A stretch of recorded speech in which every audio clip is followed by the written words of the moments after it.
The Russian leader, Vladimir Putin, does not want peace in Ukraine unless that peace involves complete victory over the Ukrainians. Has Donald Trump finally realized this?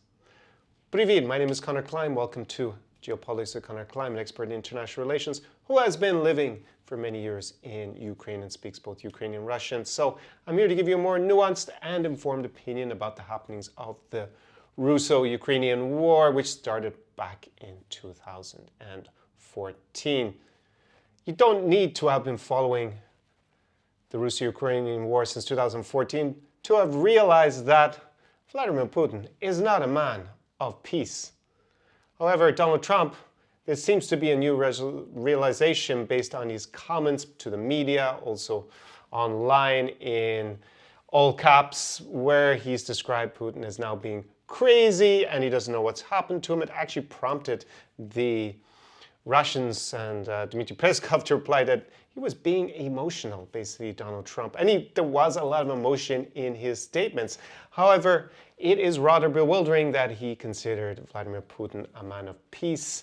Prior to a few days ago, Kyiv has been hit by probably a record number of rocket and drone strikes a couple of days ago.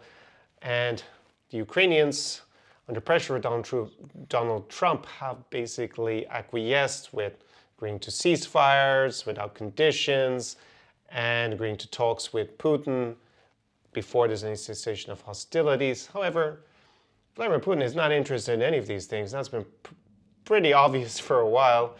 And he is definitely not a man of peace. Vladimir Putin wants to win in Ukraine. Even though Donald Trump thinks that he's giving him a very good deal, unless that deal is the capitulation of the Ukrainians and them coming back into the Russian sphere of influence, Vladimir Putin is not interested because his strategic goal is to subsume the Ukrainians back into the Russian orbit, basically to re-expand the Russian Empire, the Moscow Empire, back into what was once Rus, because that is Belarus, Ukraine, the land of the Rus. And as a former U.S. official, Brzezinski said, Russia without Ukraine is basically a country and not an empire. It's basically a regional power. So Vladimir Putin wants his legacy to be that he was a man that re-expanded the Moscow Empire back into, basically into Central Europe, because after Ukraine, it would involve going after the Baltics, Moldova, and probably other parts of Central Europe, like Poland, for example. So Vladimir Putin wants to win. He's not looking for a deal. He's not looking for an off-ramp. It's been Western leaders like Donald Trump that have been looking for an off-ramp. Donald Trump since he got elected again, but European leaders for the last 3 years, they keep offering olive branches to the Russians, thinking that eventually they will see sense in Western eyes and take account of the huge losses, their lack of strategic success in crushing Ukraine in 3 days, 3 weeks, 3 months. Who knows exactly what they thought the time frame was going to be. They certainly didn't think it was going to take over 3 years, and they're not even into Dnipropetrovsk Oblast yet, and they obviously have to retreat out of Kyiv. However, they are projecting. They believe that there is some sort of parallel between what democratic societies demand, where the loss of human life is quite problematic to maintain support for war, vis-a-vis a dictatorial imperial state like Russia, where it doesn't really matter too much. There are not regular, real elections in Russia. Vladimir Putin has taken care of any political rivals that has so far appeared, whether it happens to be Navalny or Prigozhin.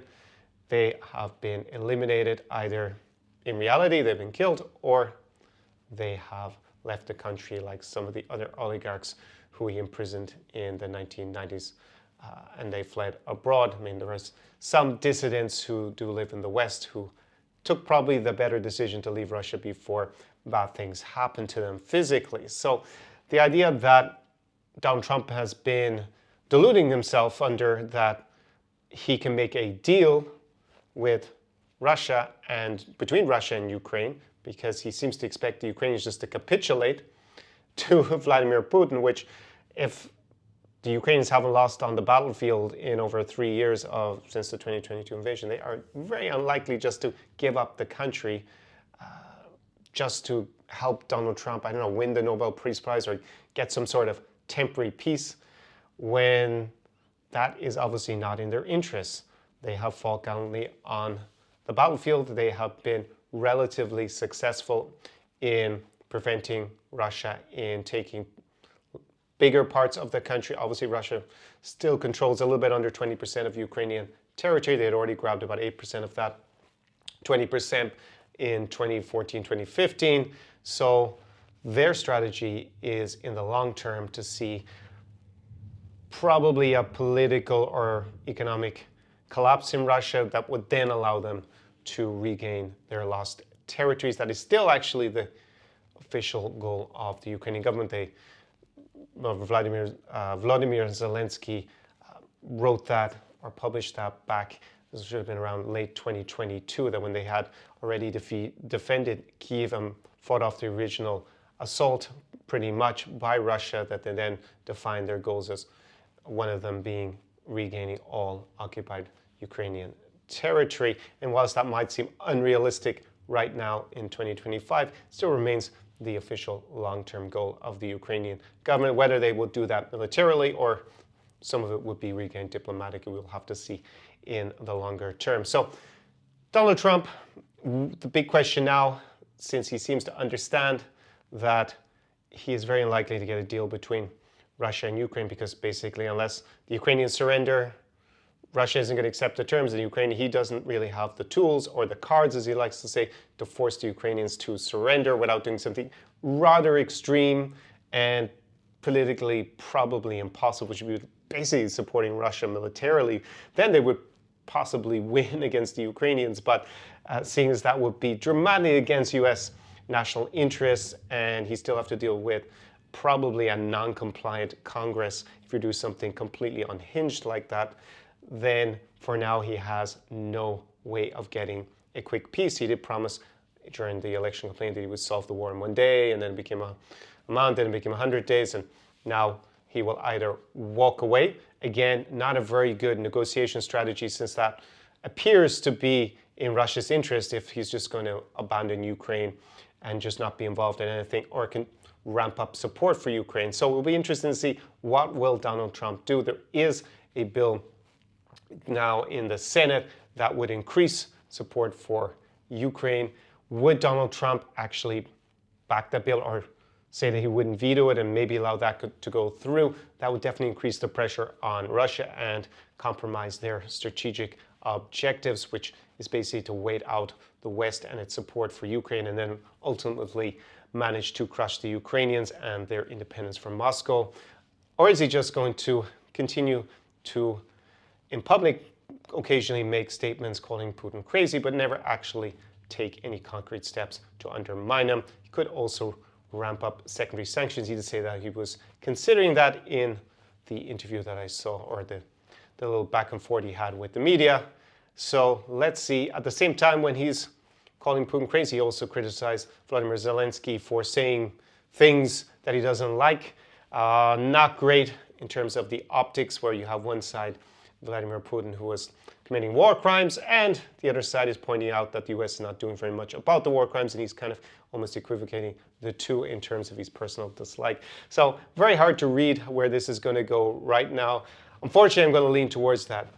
The US will probably not do very much, but we will wait and see, and I look forward to being surprised, pleasantly surprised, if that is the case, and we do see, say, secondary sanctions now put on those countries that are trading with Russia and fueling their war machine, in particular China, and maybe even we might see some new aid packages being appropriated and approved by the US Congress going forward, and Donald Trump would actually acquiesce to that. I think that is not looking very probable right now, but let's see what the US president decides to do, or if will he continue to occasionally be very impassioned and write things about Vladimir Putin being crazy, and that he's not very happy with well, he doesn't call them war crimes, but what are in fact Russian war crimes.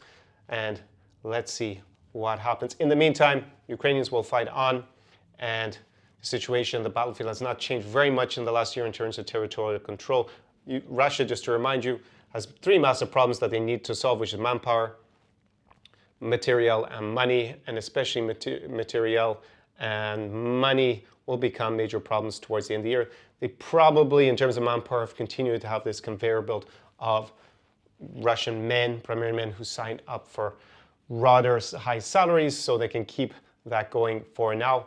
Not guarantee that will continue on into 2026.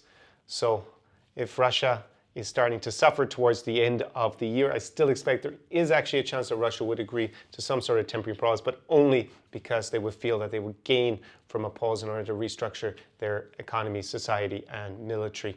However, it's probably looking less than certain. I did say back at the beginning of the year, it was probably about a 40% chance of that happening at all in 2025, and it's probably about the same odds right now, looking at it at the end of May 2025.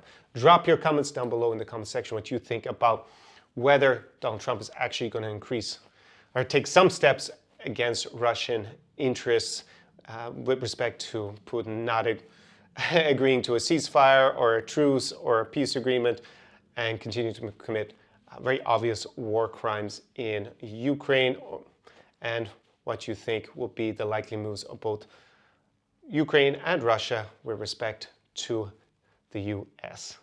And on that note, I will say, do побачення, слава Україні, до перемоги.